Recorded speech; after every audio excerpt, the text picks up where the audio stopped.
Nós vamos partir para o estudo do livro de Apocalipse. Todas as quartas-feiras nós estaremos falando sobre o livro de Apocalipse. Nós vamos falar sobre detalhes de cada capítulo, cada versículo, porque é importante a igreja compreender que nós estamos no princípio das dores. Jesus, quando ele vai falar a respeito da sua vida, ele vai dizer que vai ser como uma mulher em trabalho de parto. E essa mulher, ela já entrou no princípio das contrações. E a igreja precisa se atentar. Por que o povo vive em pecado? Por que o povo está sempre oscilando espiritualmente? Porque o povo não está atento às profecias. O povo não está atento que Jesus está voltando. Jesus está às portas e a qualquer momento a trombeta vai tocar e a igreja será tirada da terra. E você precisa estar atento ao que o Espírito está falando à igreja, porque o Espírito, ele está adornando a igreja para se encontrar com o noivo, amém? E você precisa compreender isso, irmãos. Por que o diabo não quer que você ore? Por que o diabo não quer que você jejue? Por que o diabo não quer que você participe? Tudo aquilo que vai promover a glória de Deus, o diabo não quer que você participe. Porque ele sabe que a cada momento que você se entrega mais, que você se relaciona mais com Deus, você está sendo adornado para se encontrar com Ele. Amém, gente? Amém. Então não fique de fora daquilo que Deus está estabelecendo. Irmão, sabe qual é a coisa mais triste que vai acontecer no dia do Senhor? Vai ser você que ficou dentro da igreja e para o inferno, irmão. Você que perdeu tempo vindo para o culto. Perdeu tempo não, perdão, você que veio para o culto, sabe, você que dizia que era crente, mas nunca foi de verdade, você que dizia que amava a Deus só da boca para fora, você que dizia que servia a Jesus, mas lá fora sempre deu um mau testemunho, e aí quando a trombeta tocar e você começar a ouvir nas rádios, olha, muita gente está sumindo, tem gente sumindo na face da terra, os aviões estão caindo, carros estão desgovernados. O que está acontecendo? Você vai ser aquele que vai dizer: ih, Jesus voltou, eu fiquei. Você tem noção o que vai acontecer, irmãos? Então entenda uma coisa, pague o preço, sabe, se afaste das coisas dessa vida. Tudo aquilo que te afaste de Deus, abandone, irmãos. Viva uma vida de santidade, se separe para Deus. Sabe, ore mais, passe tempo lendo as Escrituras Sagradas, jejue, santifica a sua vida. Tira as más conversações dos seus lábios, tira os pensamentos levianos, impuros, tira de você, irmãos. Limpai as vossas mãos, pecadores. E voz de duplo pensamento, Tiago vai dizer, porque o Senhor vosso Deus é santo. Sabe, se limpa, irmão, se purifica. Pastor não é santão não, irmãos. Você pode ter certeza que eu tenho minhas guerras internas, mas eu vou para o joelho e falo para Jesus: tira isso aqui. Eu descobri que eu tenho esse sentimento aqui, ele é ruim, tira de dentro de mim.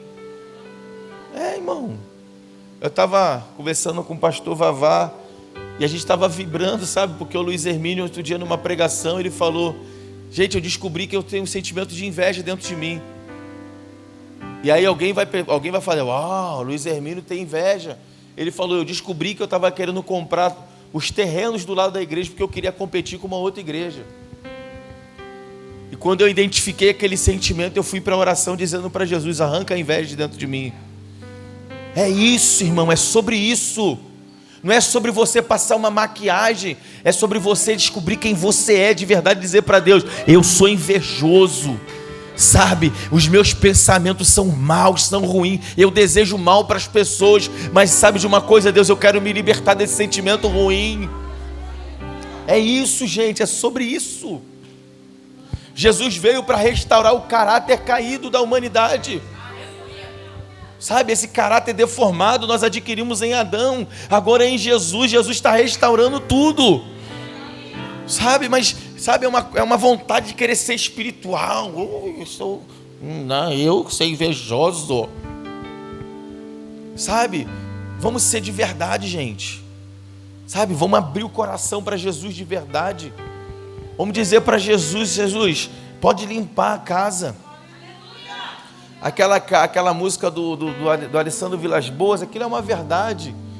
Quando Cristo está batendo na porta, né, ele vai dizer: esse é o som, o carpinteiro arrumando a casa. É isso, irmãos. Você sabe as ferramentas que o carpinteiro usa? Tem uma chamada plana. Você sabe o que é a plana? Alex sabe, né? É uma ferramenta que quando você passa assim, qualquer imperfeição na madeira ela corta. Então, se você entender as ferramentas que o carpinteiro usa para poder pegar uma madeira e fazer um móvel, você vai entender que é por isso que Jesus se tornou um carpinteiro. Porque você é uma madeira tão ruim que só Jesus, irmão, para dar jeito. Aleluia.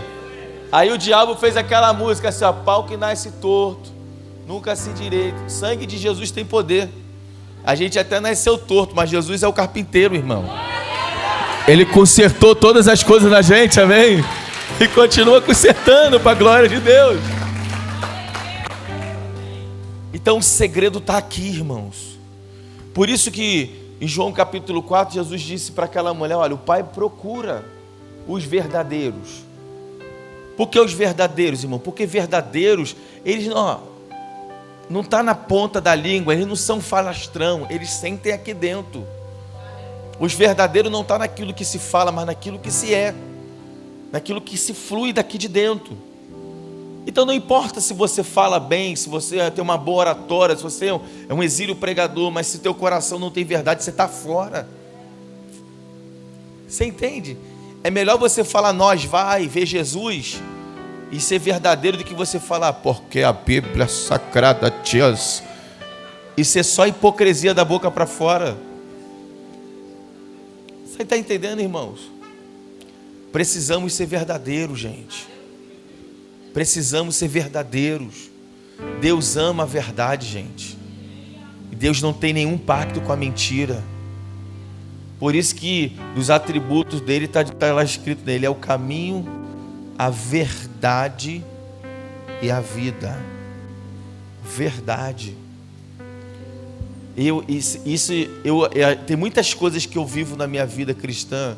Estou falando como pastor não, estou falando vida cristã.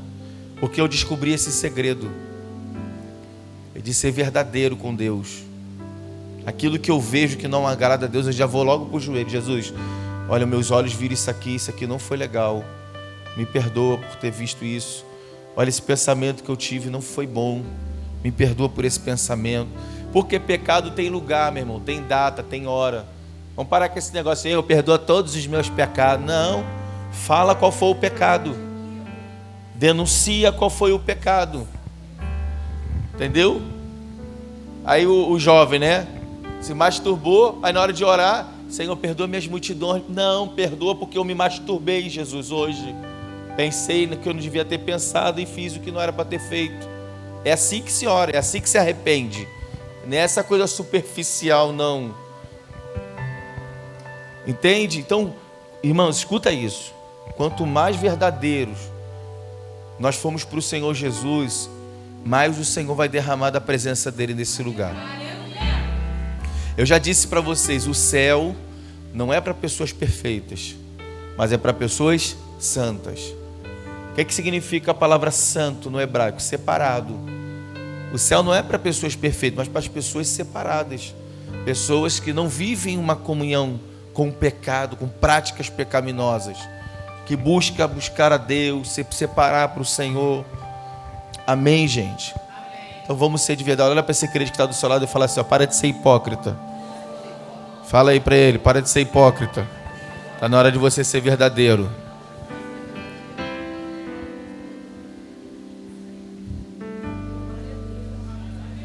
Hoje o carpinteiro vai te visitar.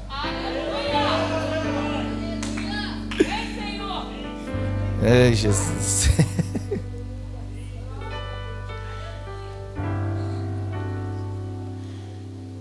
Estou tentando entender o que Jesus quer, irmão. Mas por enquanto vai colocando aí no quadro, enquanto eu vou entendendo.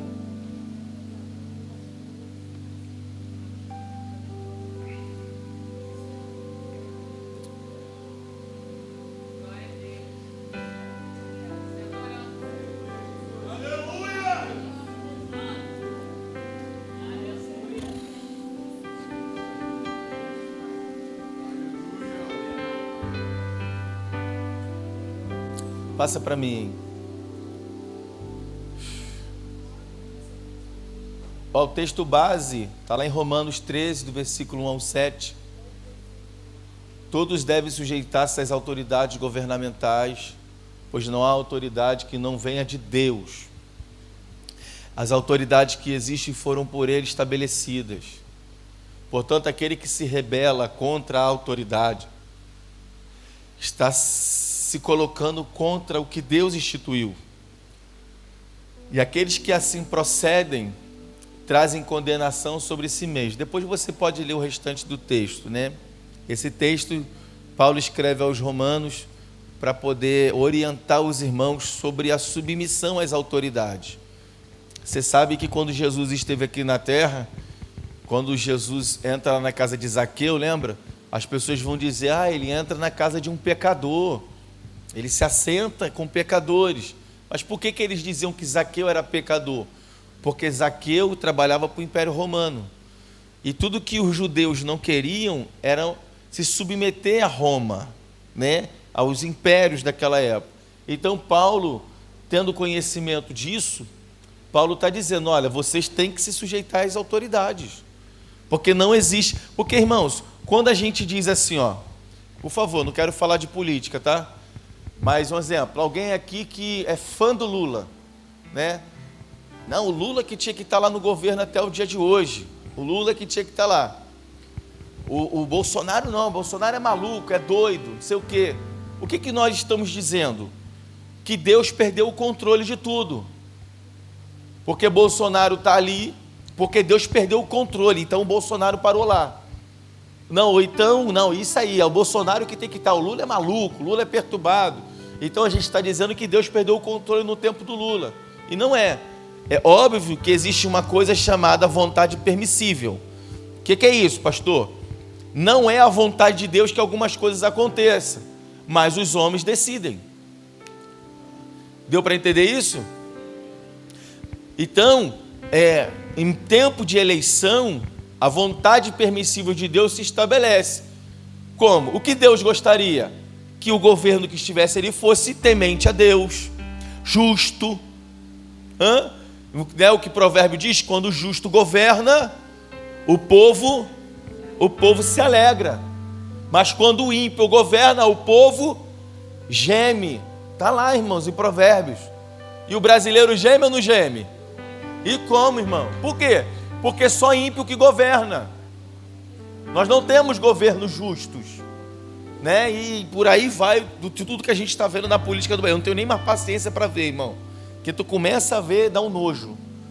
Então, o que nós temos que fazer? Esse texto vai dizer que nós temos que orar pelas autoridades.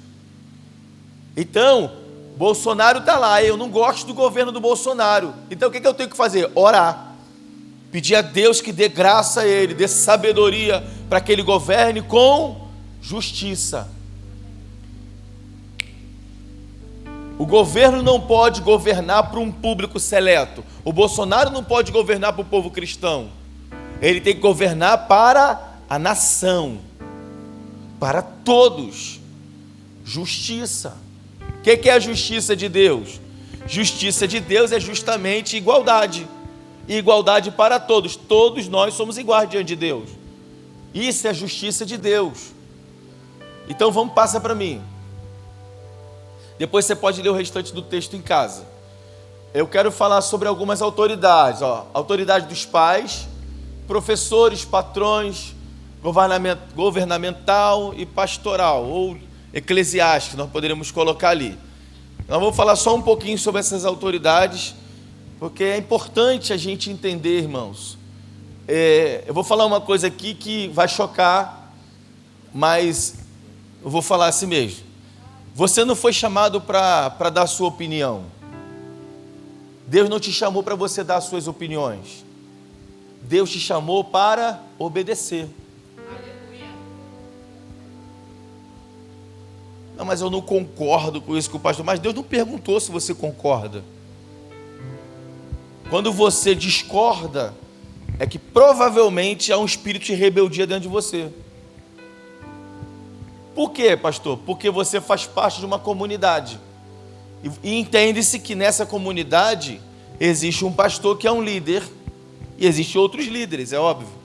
E aquilo que Deus orienta ao pastor e aos líderes, a gente compartilha com o corpo, com a igreja.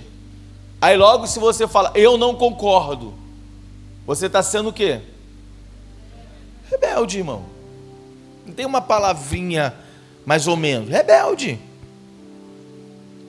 Porque tudo que o diabo quer, a pastora uma vez falou isso, é uma mente vazia para ele se alojar. E a partir daí ele estabeleceu o plano dele. Ele precisa de uma mente. E aí o rebelde ele faz isso aqui, ó. Eu não concordo. Mas ele não vem até o pastor e fala assim, pastor, posso dar uma palavrinha com o senhor? Fala, meu filho, aquilo que o senhor falou, eu não concordei muito bem. Ou, a palavra não tem que ser eu não concordei. Eu queria entender melhor aquilo que o senhor falou. O senhor pode me explicar? E aí nós vamos explicar. Mas o rebelde faz isso aqui. Ih, você viu o que o pastor falou? Eu não concordo. Você concorda? E aí, ó, a pastora fez assim, ó, não sei. E esse não sei, meu irmão? Eu sei que também não concorda, amiga. Eu sei que você não concorda. Aí já chama mais uma. Vem cá, Gabi, você concordou com o que o pastor falou? É, Gabi, não, eu até concordei. Não, é Gabi, aquilo ali é do diabo. Aí pronto, a Gabi, caramba, é mesmo, né? O pastor estava na carne, né? Ó, é o espírito de rebeldia, pronto, já tem 3 aqui, ó.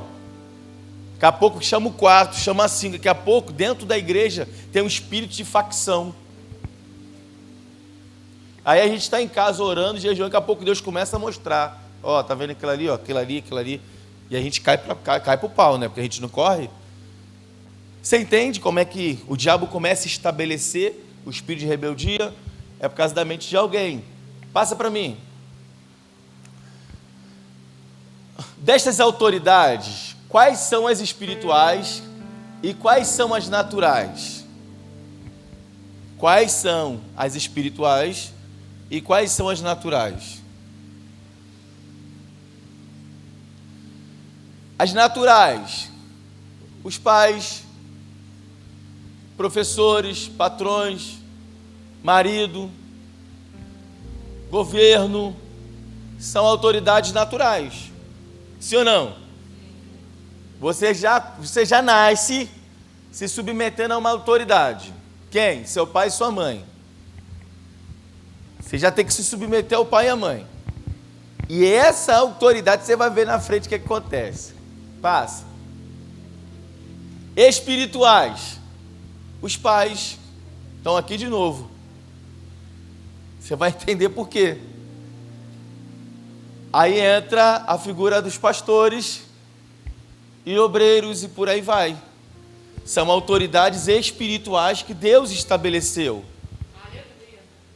Amém, gente? Amém. Então vamos lá, passa para mim. Autoridade espiritual.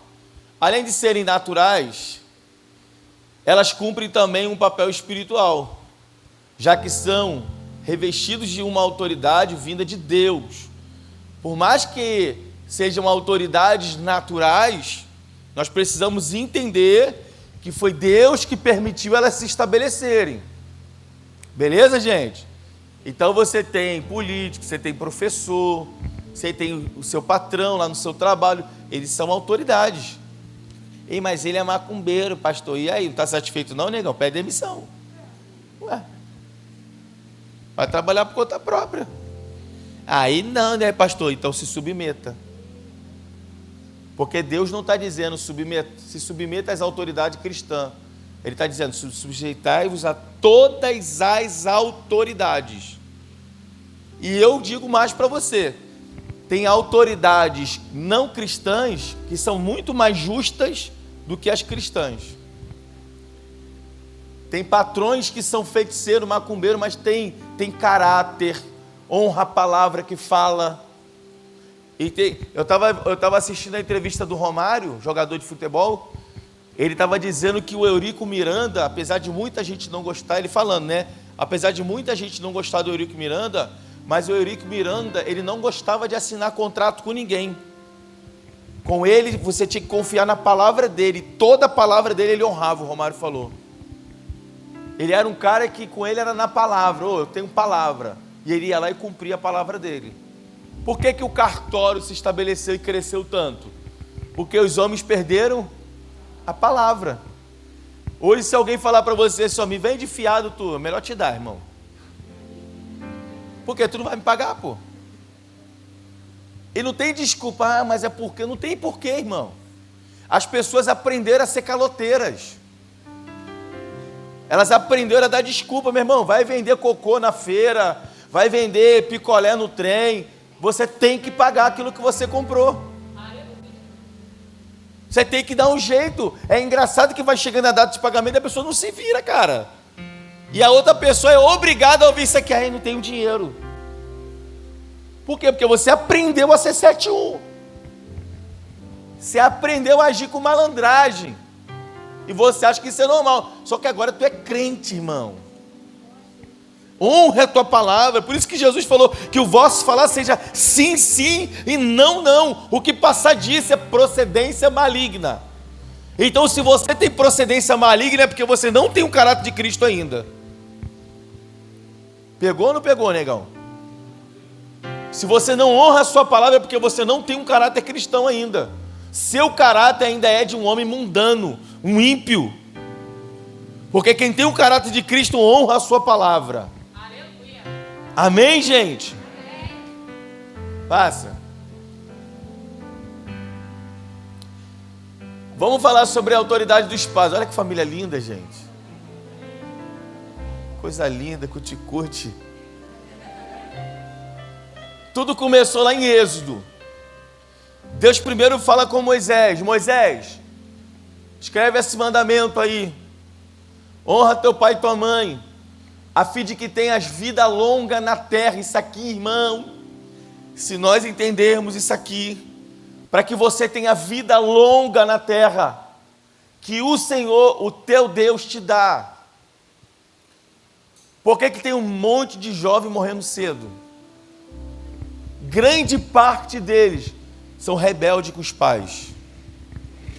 E a rebeldia, ela encurta o seu tempo de vida na terra. Aleluia, é verdade. Filhos rebeldes morrem cedo. Ouviu aí, rapaziada? E você também, que é a idade avançada, está em rebeldia com seus pais? Vai morrer cedo. Porque a Bíblia desde Êxodo, Deus já estabeleceu em Moisés na lei: honra teu pai e a tua mãe. Passa. Olha isso. Provérbios 17:6. Os filhos dos filhos são uma coroa para os idosos, e os pais são o orgulho dos seus filhos. 1 João 2,13. Pais, eu vos escrevo a vocês porque conhece aquele que é desde o princípio. Jovens, eu escrevo a vocês porque venceram o... Em algumas versões vai dizer, porque vocês são fortes e já vencestes o maligno. Então, esse Provérbios é fantástico. Os filhos dos filhos, ou seja, os netos, eles são uma coroa para os idosos. E é engraçado, né? Que não sei se contigo é assim, mas os avós dos meus filhos, pelo amor de Deus, fazem tudo que eles querem, irmão. Irmão, deixa comer tudo, deixa beber tudo.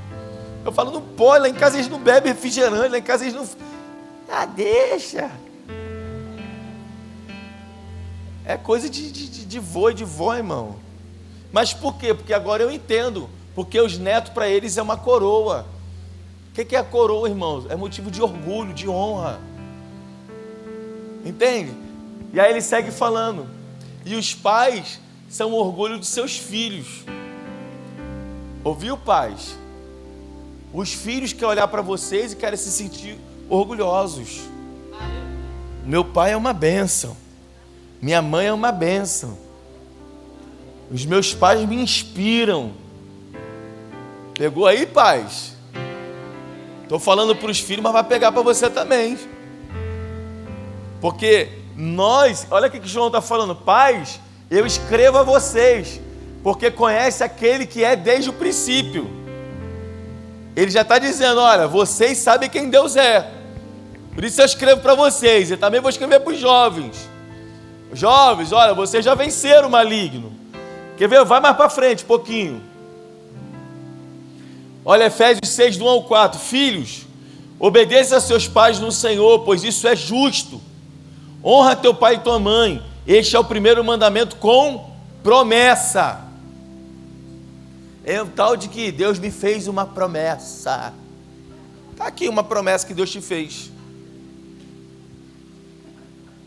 Eu adoro quando os pregadores falam, quem tem promessa de Deus? Está aí, irmão, já é uma promessa de Deus. Não, a pastora falou aqui, gente, eu nunca tive promessa. Aí imagina você que Deus nunca falou assim, ei meu filho, eu tenho uma promessa. Aí tu fica como, né? Ai, Deus não gosta de mim, Deus nunca me prometeu nada, né? Então tá aqui, ó, Deus está falando contigo agora, a promessa aqui, ó. Uma promessa para você, olha. Honra teu pai e tua mãe, este é o primeiro mandamento com promessa.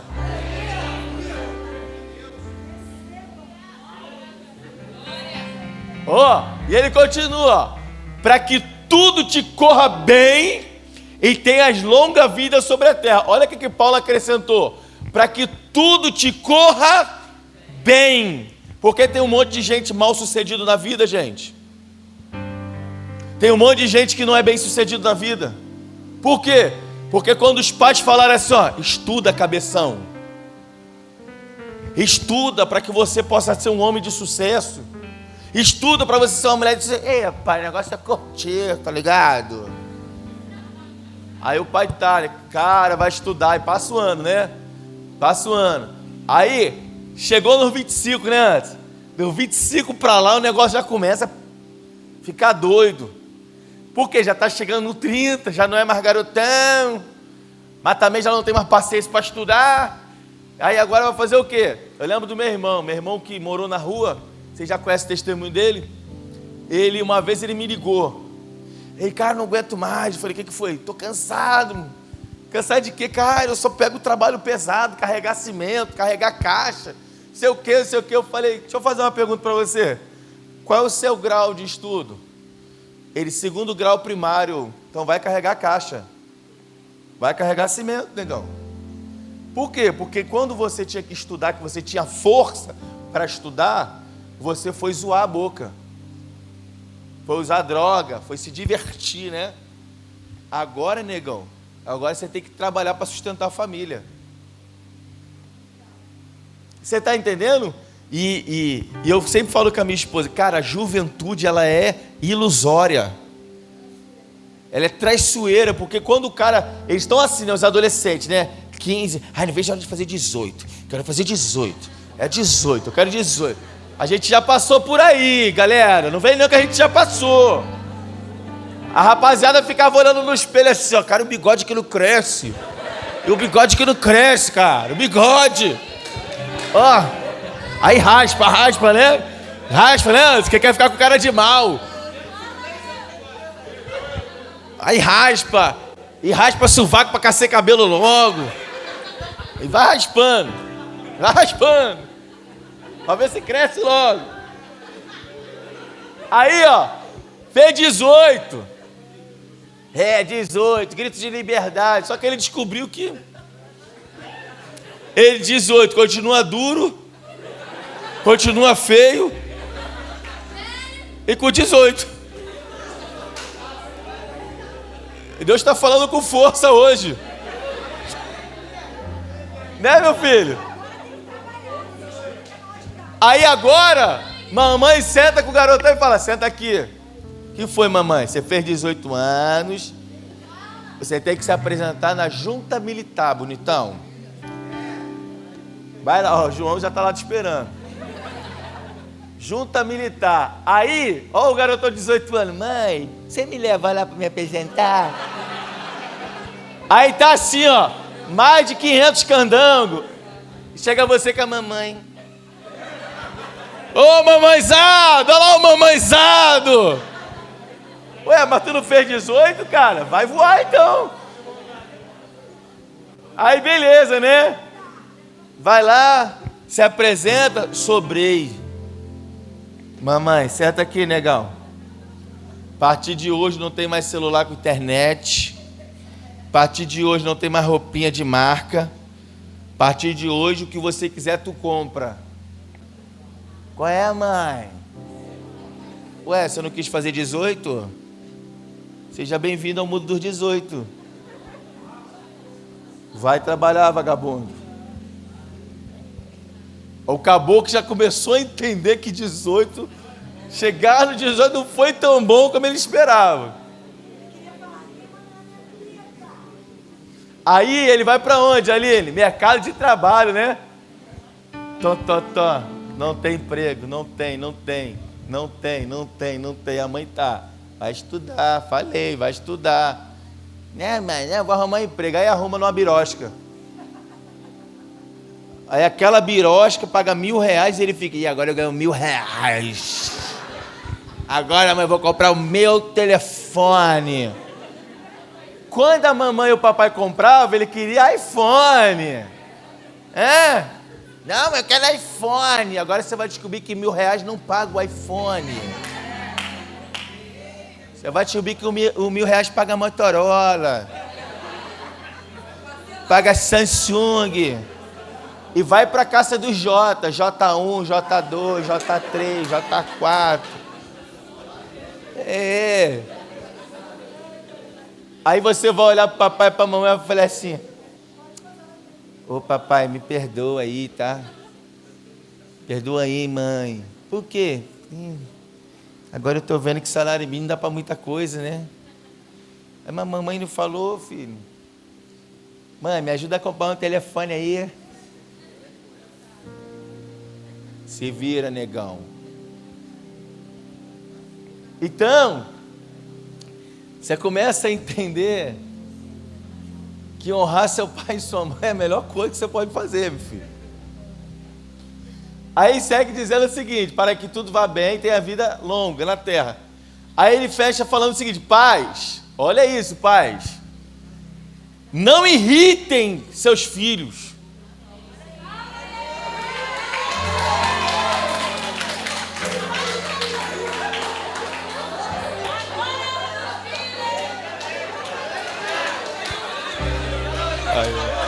Tá desabafando, né? Ó, em casa o Bruno vai conversar contigo, tá? Mas por que? Olha aqui, vem cá. Mas por que João está falando, pais, não irritem os vossos filhos? Antes, criem segundo a instrução e o conselho do Senhor.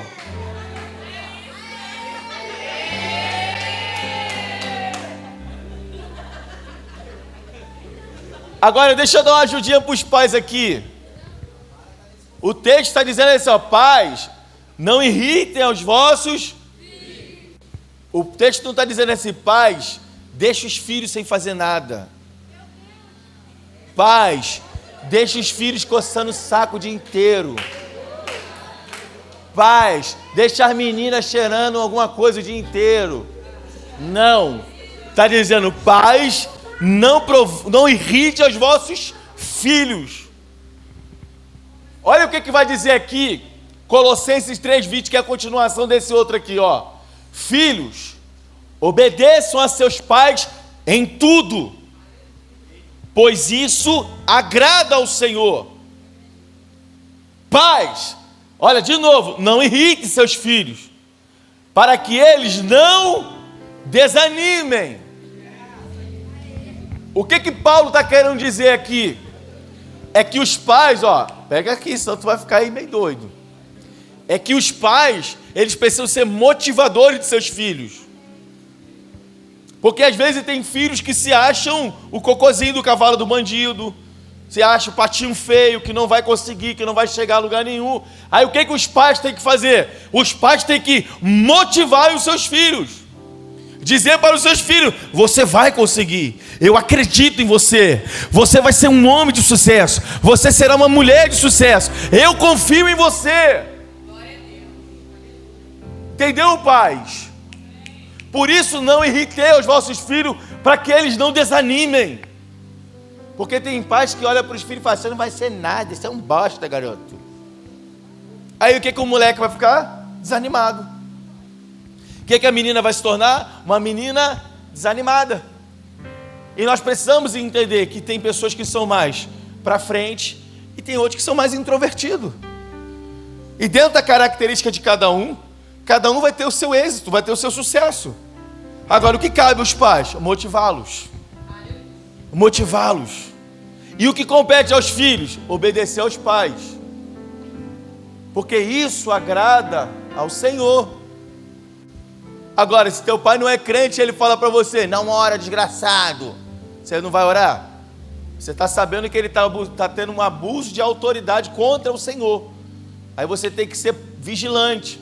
E entender, cara, é o diabo que está usando meu pai. Entendeu? Não quero que você vá para a igreja hoje.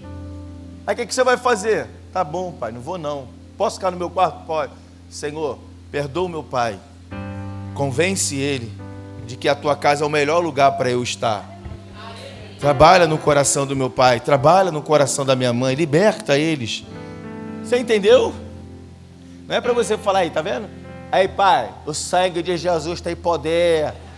O capeta tá em você, pai, tô vendo.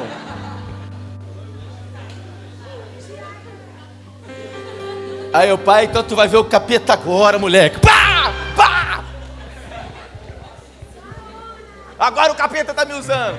Chibatada. Você está entendendo? A Bíblia é fantástica, irmãos. A Bíblia está dizendo para os filhos, honrem seus pais, obedeçam. Mas também está dizendo para os pais, motivem seus filhos. Porque não adianta os filhos se submeterem e honrar os pais e os pais não ter sabedoria. E os pais pegarem essa submissão e desanimar o garoto. Desanimar a moça. Aprenda a fazer regras de atividade para os seus filhos. Bota um para lavar a louça, um para varrer a casa, um para arrumar o quarto fedorento. Que esse quarto, esses moleques, é tudo jogado, gente. Deus está falando. Você entende? Bota regras. E a partir daí vai educando, vai ensinando. Senão, meu irmão, quem vai ensinar o teu filho vai ser o quartel. E lá o bicho pega, irmão. Cadeia nele. Passa para mim. Provérbios 1, do 8 ao 9. Caramba. Ouça, meu filho, a instrução de seu pai, e não despreze o ensino de sua mãe. Eles serão um efeito para a sua cabeça, um adorno para o seu pescoço. Sabe qual é o grande problema dos jovens? Quando eu falo jovem, é adolescente, tudo junto, tá? É que eles acham que eles sabem mais do que nós. Eles não conseguem entender que tudo que eles vão viver, nós já passamos por esse caminho. E que vocês não precisam passar por ele. Quando a gente chega para você e fala, cara, não fica na roda dessa galera aí. Por quê, mãe? São meus amigos, são maneiros. Essa garotada não está com nada. Essa garotada não é gente boa para você. Por quê? Porque na idade dele, ele identificou pessoas com o mesmo perfil. Você entende isso?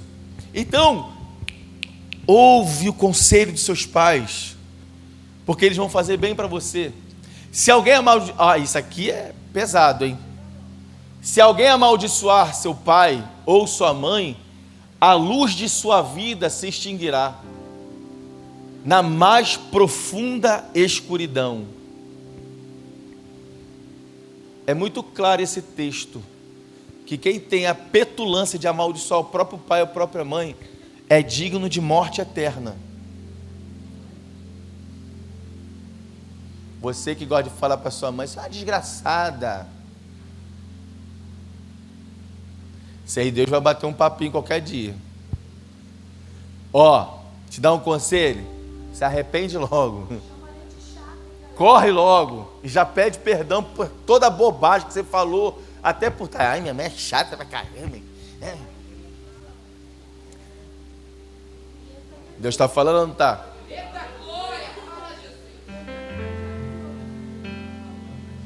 Minha mãe é chata pra caramba. Caraca. É. Aproveita. Hoje ainda. Fala, mãe, quero retirar aquelas coisas que eu falei. O que você falou, garoto? É assim que elas fazem, né? O que você falou, garoto? Aí eu falei que a história é chata. Ah, pá! Aquele tapa que eu não dei que você me chamou de chato, tô dando agora. Ah, não vai falar? Abismo. É melhor falar. Ó, se alivia, irmão. Aí, pastor, mas foi da boca para fora. Pergunta pro diabo se foi da boca para fora. O diabo não tem esse negócio não, irmão. Tu liberou a palavra, ele pega. E ele já começa a botar um sentimentinho assim dentro do seu coração, sem você perceber. Passa para mim. Ei, irmão, pastores, hein? E os pastores? Deu para entender dos pais? Beleza? Filhos, faça a sua parte, pais, faça a sua parte também. Agora, e os pastores, irmãos? Hebreus 13 ao 17, 13, 17 diz: obedeça seus líderes e sigam as suas ordens, pois eles cuidam sempre das necessidades espirituais de vocês, porque sabem que, olha isso aqui, porque sabem que vão prestar conta disso a Deus. Se vocês obedecerem, eles farão o trabalho com alegria. Mas se vocês não obedecerem, eles trabalharão com tristeza, e isso não ajudará vocês em nada. É exatamente o que está escrito ali que acontece, sem tirar uma vírgula. Quando nós orientamos algumas pessoas e elas fazem o oposto daquilo que nós orientamos, uma tristeza se aloja no nosso coração, porque a gente vê o resultado daquilo que a pessoa decidiu fazer. Quantos não já aconteceram? Quantos, irmãos? Uma vez, vou contar uma só. Uma pessoa me chamou: pastor, eu quero fazer um gabinete. Falei: vamos marcar um gabinete. Quero apresentar para o senhor meu namorado. Jesus já é namorado? Falei: amém, irmão. Aqui nós temos o cortejo, você sabe, para adulto, para jovem, para todos. Essa já era uma senhora, já era adulta, né? E aí sentou com o rapaz ali no gabinete, um homem. Falei: e aí, meu irmão, o que que nos traz aqui? Né? Quero apresentar para o senhor a minha bênção. Oi, bênção. Só isso, irmã? É, não, que a gente queria que o senhor orasse, que a gente vai casar. Falei: então já vai casar? É, né, pastor? Deus aí nos abençoou. Falei: ah, Deus abençoou? Então conta para mim a história, como é que foi esse negócio? Não, que ele morava em outro estado, eu também morava aqui, ele voltou para cá, e eu estou solteiro, ele também está solteiro, e tal, e a gente conversou, e a gente resolveu ir morar junto. Mas não vai casar? É, mas enquanto o casamento não sai. Falei: então, irmã, fala aí, meu filho, você é cristão? Não, senhor. Você frequenta alguma coisa? Ele: eu frequentava o espiritismo, mas parei. Você tem algum vício, meu filho? Já tive. Qual? Cheirava pó, fumava maconha. Já ficou internado em casa de recuperação? Já, pastor, várias vezes. Falei: e agora? Agora eu bebo só uma cachaçinha de vez em quando. Fuma cigarro? Fumo bem pouquinho, mas fumo. Você trabalha com o quê, meu filho? Sou pedreiro, mas estou parado. Olhei para a irmã, falei desse jeito aqui. Falei para ele: você tem filhos? Tem, um casal, um menino e uma menina, e um é deficiente. Eu preciso de cuidados especiais? Precisa. Olhei para ela e falei assim: olha, É isso aqui que você quer casar? Desse jeito, irmão. É com isso que você quer casar? Falei, irmã, você tem seu emprego. Você mora com seus 2 filhos. Um é adolescente, um é criança. Você não precisa de homem para te sustentar. Você tem sua independência. Para que você vai levar isso para dentro de casa? Irmão, comigo não tem choromela, não. É, pastor, mas Deus está me abençoando, né?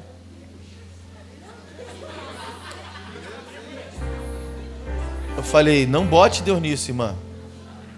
Isso é uma decisão que você está tomando. Agora, por favor, não diga que nem o pastor e nem Deus é conivente com isso. Se eu pode orar para abençoar, não tem como, irmã. Eu não sou a favor disso. Agora, boa sorte. Saíram do gabinete, a irmã ficou com raiva de mim, nunca mais voltou aqui. Aí depois eu fiquei sabendo que ele falou para ela, não gostei desse pastor, tu não vai mais nessa igreja. Aí depois de um tempo eu fiquei sabendo, um passarinho veio.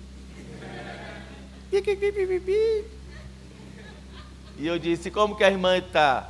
Está apanhando todo dia.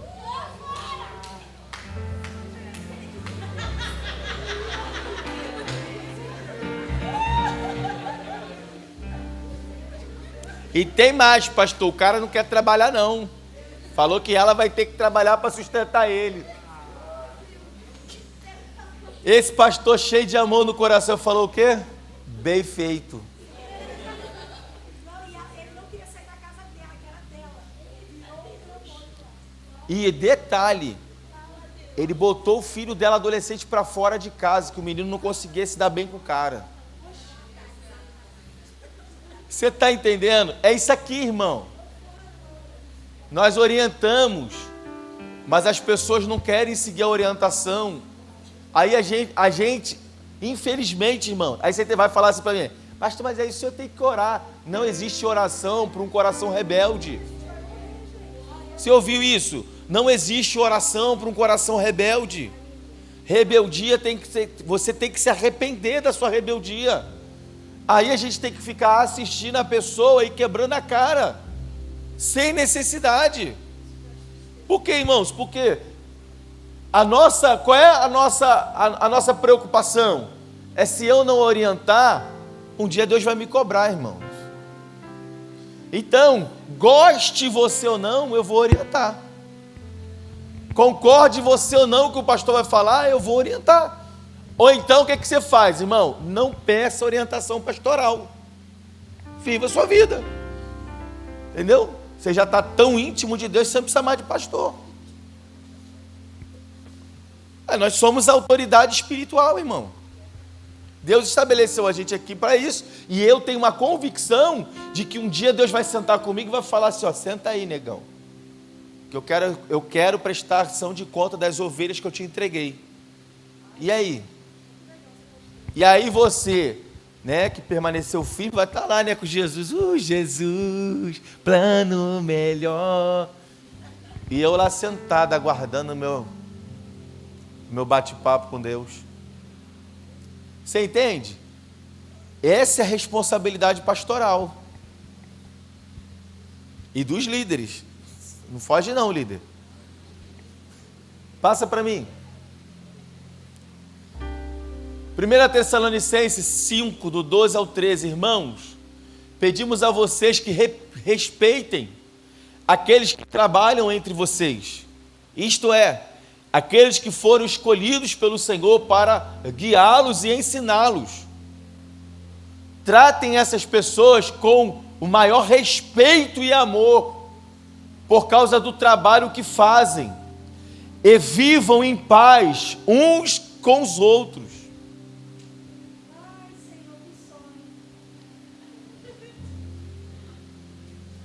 Cara, o que compete à ovelha?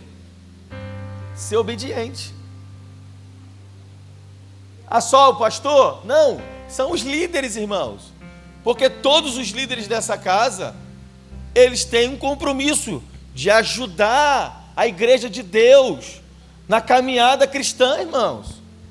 Todos os líderes jovens, líderes adolescentes, todos os líderes, eles querem de alguma forma cooperar com o teu desenvolvimento, com o teu crescimento, para que você, sabe, flua no Senhor, para que você cresça em Deus. Irmãos, você não pode ser autossuficiente no reino. Você não pode achar que você é tão bom que você não precisa de ajuda de ninguém. Então você precisa abrir uma igreja para você. Você precisa compreender que você precisa se submeter. Um exemplo, nós estamos aí, tá rolando aí um bafafá, irmãos, no Brasil inteiro, de que o dia 7 de setembro vai ter uma paralisação no Brasil. A gente não sabe o que vai acontecer. Mas um mês atrás, o Senhor falou o que conosco? Bota a igreja em jejum e oração. 2 meses atrás, bota a igreja em jejum e oração. O que eu falei para a igreja? Irmãos, eu não sei o que vai acontecer daqui para o final do ano, mas o Senhor está mandando a gente jejuar e orar. Falei ou não falei? Alguns estão jejuando, outros não. Aí acontece alguma coisa nesse Brasil que a gente não sabe. Quem não está jejuando é o primeiro a perecer, porque não tem sustentação espiritual para suportar as aflições. Aí quem está jejuando e quem está orando, o vento vai soprar, mas ele permanece firme. Ele não vai tombar. Por quê? Porque ele está consolidado em Deus. Você entende? A gente não sabe o que vai acontecer, irmãos. O Brasil, ele está numa instabilidade política grandíssima. Qualquer momento o exército pode tomar tudo. A qualquer momento a população pode se irritar e quebrar aquele planalto todo. O STF vai morrer todo mundo, porque o povo não está aguentando mais o que esses caras estão fazendo com o país. Eles estão implementando uma ditadura, estão mandando prender todo mundo que está se levantando contra eles. Eles estão fazendo uma ditadura e você está achando que o exército está como? Então a qualquer momento pode acontecer qualquer coisa nesse país, gente. Tem uma bomba para explodir nesse país. Se a esquerda ganhar, irmãos, a presidência, se prepare. A igreja vai sofrer perseguição no Brasil. Eles vão implementar leis para acabar com igrejas. É só você acompanhar um pouco de reportagem que você vai ver o que está acontecendo. Eles acham que o Bolsonaro estão lá por causa da igreja. E aí a gente tem líderes eclesiásticos botando a cara na mídia e dizendo, nós estamos apoiando o Bolsonaro. Irmão, eu não apoio ninguém. Eu apoio o reino de Deus. A minha bandeira é a bandeira do céu, meu irmão. A minha política é a política do reino de Deus e acabou. Eu não faço bandeira, não levanto bandeira para ninguém. Agora, como cristão, eu oro pelas autoridades. Eu oro por todos os governantes, por todos. Peço a Deus que coloque a mão dele no Brasil. Por quê? Porque Romanos vai dizer, não quer experimentar a espada da autoridade, então ore por elas. Você entende? Isso compete a nós como cristãos. Agora, eu não vou ficar levantando bandeira para homens. A única bandeira que eu levanto é do reino de Deus. Amém, gente? Mas o Senhor falou para a gente, jejuem e orem. Então escute aqui, você que não está nesse jejum, comece a jejuar, irmãos. Nós vamos continuar o mês de setembro com o mesmo jejum. A igreja, dia sim, dia não, legumes, frutas, verduras. O outro jejum que a gente está fazendo é todos os dias até 6 da tarde só na água. Pastor, posso fazer esse até 6 da tarde? Pode. Posso fazer o outro? Pode. Você faz o que você quiser, mas jejue com a gente nesse propósito que a gente estabeleceu. Outra coisa, nós temos o relógio de oração, 4 turnos. 6 da manhã, meio-dia, às 18 horas e meia-noite. Meia-noite, por causa do cenário que está à nossa volta, nós estabelecemos a oração online. Poxa, você está em casa, irmão. Você pode orar com os irmãos online. Então você não tem mais desculpa. Ai, pastor, porque eu venho de madrugada na rua. Agora acabou a desculpa. Agora dentro da sua casa, na sua sala, no seu quarto, onde você quiser, você bota lá o joelho no chão liga o aplicativo, você vai orar junto com a gente. Dá para ouvir todo mundo, irmão. A gente ora junto.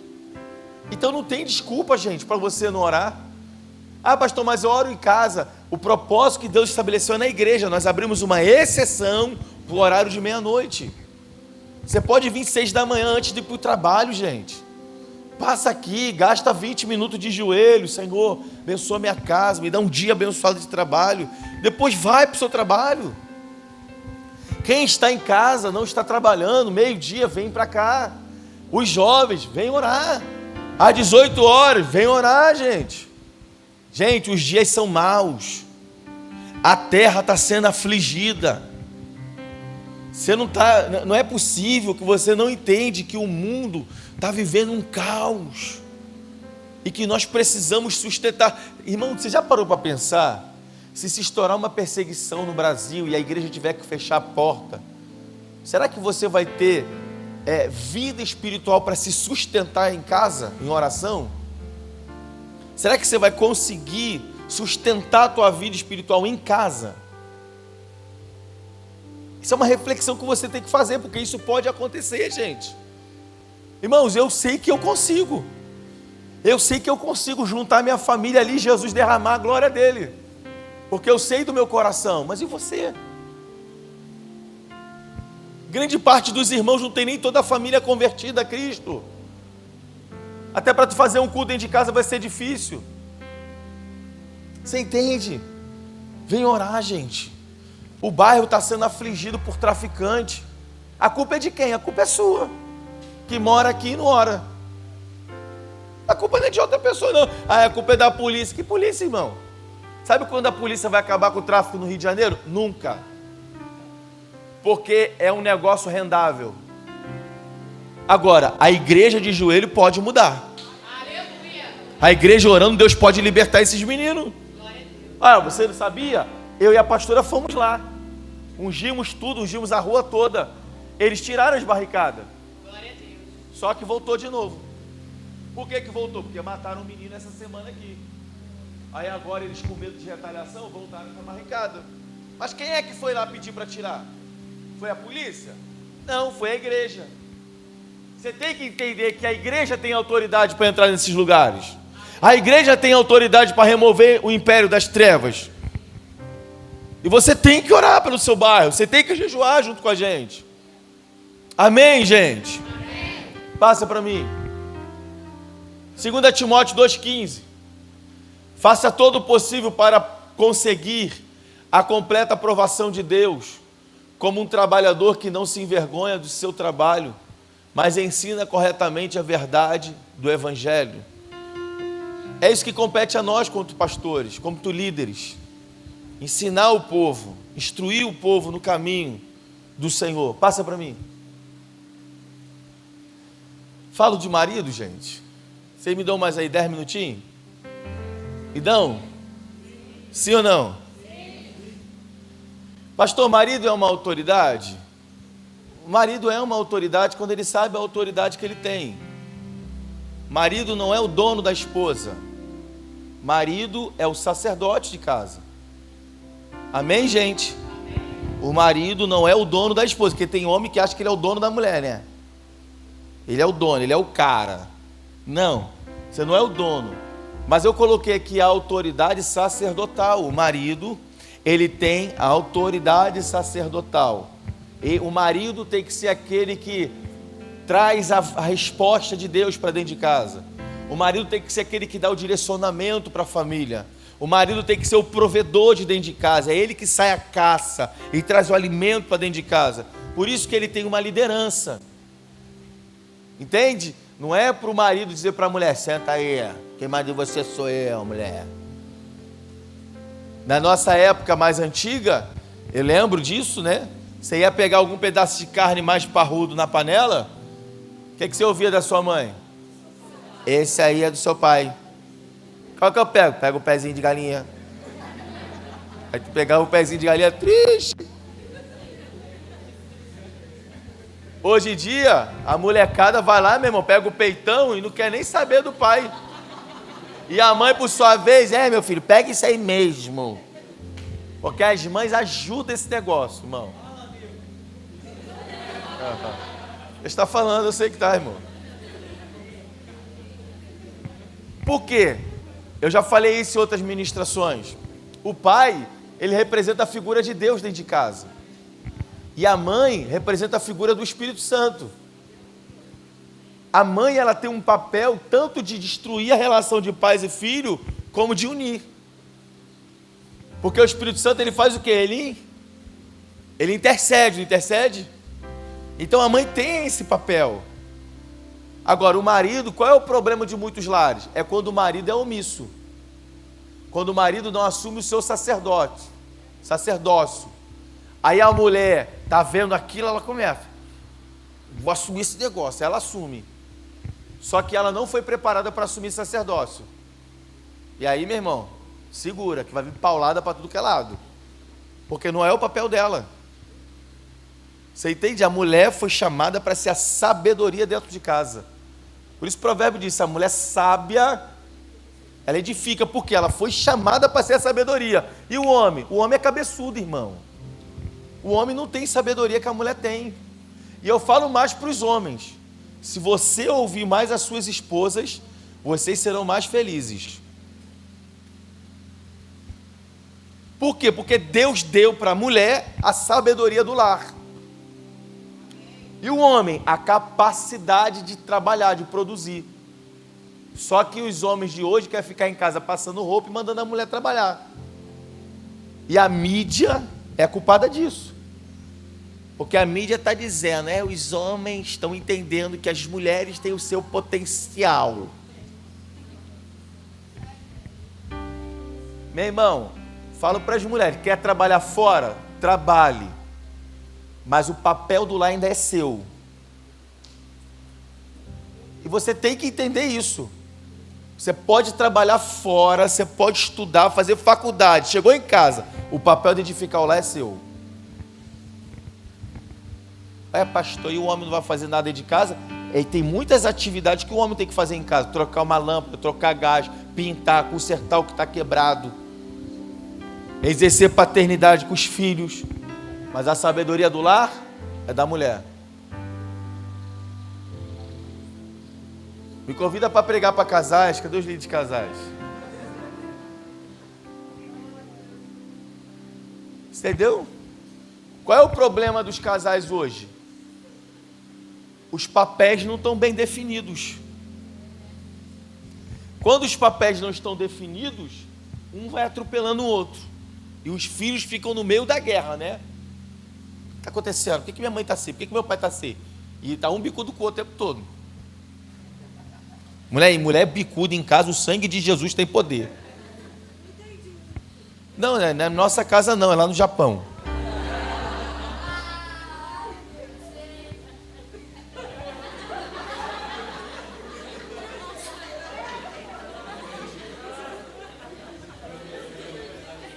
Fica quieto, Pedro.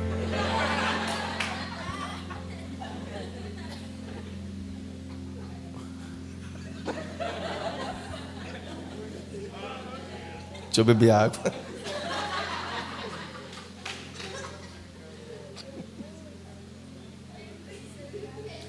Vamos para o próximo assunto. Por essa razão, o homem... Não, meu filho, não li o texto ainda não. Você quer me complicar, varão? Por essa razão, o homem deixará pai e mãe, se unirá à sua mulher e se tornarão uma só carne. Coisa linda. Olha só, coisa linda. Passa. Portanto, cada um de vocês também ame a sua mulher como a você mesmo, e a mulher trate o marido com todo respeito. Isso é forte, hein, homens? Passa para mim. É para passar, irmão, não é para voltar, não. Acabou? Quem encontra uma esposa, encontra algo excelente. Recebeu uma bênção do Senhor.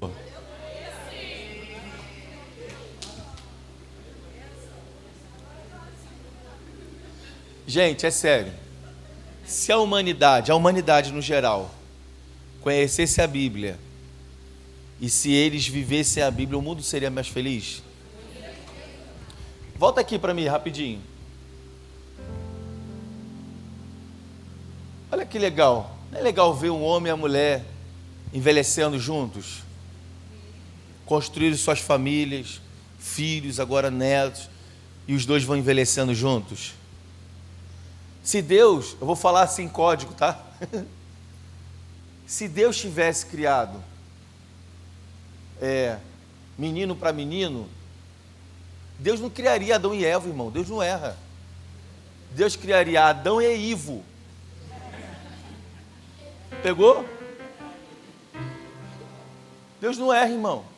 Deus criou Adão e não Adão e Ivo. Passa para mim. Por isso esse texto aqui é extraordinário. Quem encontra uma esposa, encontra algo excelente.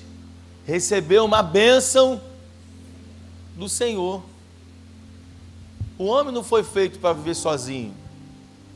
Existe uma Eva para todo Adão. Qual é o problema da sociedade, irmãos? Principalmente da juventude. A juventude vai muito por aquilo que vê, né? Bonita, lindão, olha lá o músculo dele, olha. Por que a gente aqui na igreja estabeleceu o cortejo? Porque o cortejo vai além da visão carnal. Porque às vezes você vai querer se relacionar com uma pessoa porque você viu, né? Poxa, que moça bonita. Oh, que rapaz bonito. Só que o primeiro contato foi no olho, né? Aí agora você vai pro próximo contato, ó. Bater papo. Aí daqui a pouco, quando o caboclo abre a boca, sai nada de bom.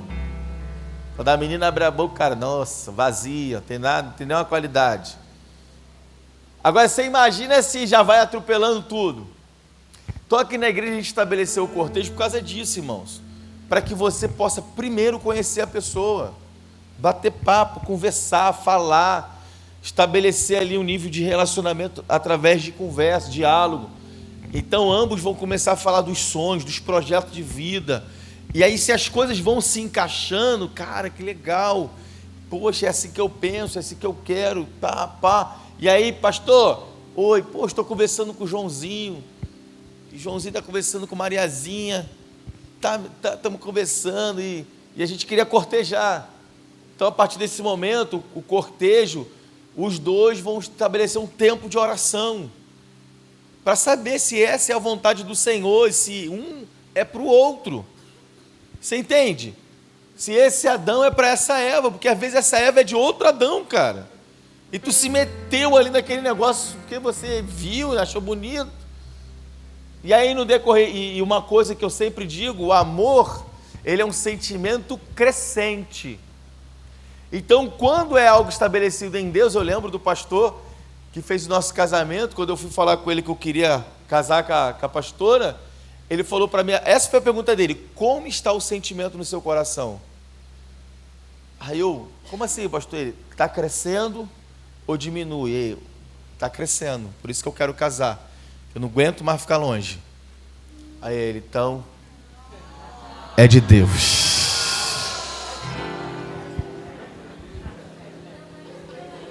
Então é de Deus. Você entende? Então o cortejo vai proporcionando isso, o sentimento vai aflorando, vai crescendo. Porque amor é diferente de paixão, irmão. A paixão é aquela coisa empolgante. Mas ela faz isso aqui, ó, a paixão, ó. O amor, ele é devagar e sempre. Vai só crescendo. E nunca para de crescer. Deu para entender, gente? Então vamos para cima, vai. Maridos, ame cada um a sua mulher, assim como Cristo amou a igreja e entregou-se. Pegou, hein, para os homens, não? Maridos, ame cada um a sua mulher, assim como Cristo amou a igreja e se entregou por ela. Cara, você tem noção como nós homens erramos com as nossas esposas? Maridos, você tem noção como a gente erra? Porque se nós entendermos a dimensão do amor de Cristo pela igreja, a gente vai perceber como a gente erra. Cristo amou a igreja a ponto de morrer por ela, sabe, de sofrer por ela. A gente vê algumas pegadinhas, né? Às vezes eu gosto de ver pegadinha, irmão. Aí tem algumas pegadinhas que aparecem uns fantasmas assim do nada, né? Ou os caras deixam a mulher para trás e saem correndo, irmão. Tipo, morre você, desgraçado. Tô indo. Sabe? O que Paulo nos orienta é que o homem, ele tem que proteger a sua esposa. É ele que vai morrer primeiro. Você entende isso? Passa para mim. Olha que coisa linda. Mulheres, sujeite-se cada uma a seu marido, como convém a quem está no Senhor. Maridos, ame cada um a sua mulher e não a trate com amargura. Isso aqui é fenomenal, porque as mulheres precisam se sujeitar aos maridos como convém uma mulher cristã. Porque o mundo, irmãos, o mundo prega o contrário disso.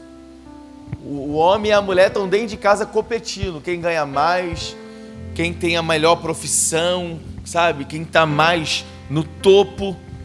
Só que a mulher cristã não. A mulher cristã, ela entende qual é o seu papel. Irmãos, se você falasse para mim assim, pastor, presta atenção. A minha resposta como pastor e a minha resposta como homem.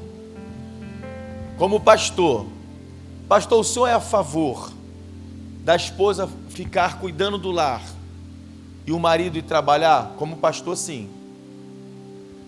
Como homem, o senhor é a favor? Eu entendo que a sociedade vive um caos hoje, financeiro, que é bom que a mulher ajude financeiramente, mas que ela não abandone a sua responsabilidade de mãe, de esposa.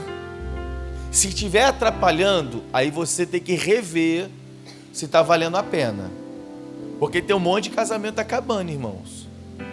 Porque a mulher abandonou o lar, porque ela está dizendo, eu tenho que ganhar dinheiro. Você entende? Como pastor eu digo, cuide do seu lar. Primeiro lugar, cuide da sua casa, cuide do seu lar. E o marido? Vai trabalhar, garota. Vai trabalhar. Vai correr atrás do pão. Foi a ordem que Deus deu para Adão. Adão, tu vai viver do suor do seu rosto, você vai ralar, nego. Agora, como homem eu digo, os dias são difíceis. Se os dois puderem trabalhar, é bom, ajuda melhor o lar. Mas as mulheres não podem abandonar suas responsabilidades, porque senão dá confusão. Você vai ter que se doar mais um pouco. Você vai ter que trabalhar, chegar em casa, cumprir seu papel de mãe, de esposa, e não vai ter que reclamar. Eu tenho que trabalhar, eu tenho que fazer isso, não tem que reclamar. Por isso o texto está dizendo, como convém a quem está no Senhor. Amém? Passa para mim. Gente, vai acabar muito tarde. Outro dia eu falo sobre governos. Aí os governos que eu botei.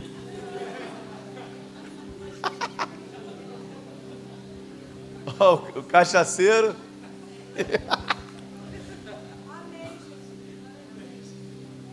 Passa só um slide para mim. Eu nem sei o que eu botei aqui nesse slide, cara. Deixa eu falar só isso aqui só, gente, para a gente terminar. Respeitem todas as pessoas. Ame seus irmãos na fé. Temam a Deus e respeite o imperador. Paulo está falando a respeito das autoridades, governamentais. Respeite o imperador.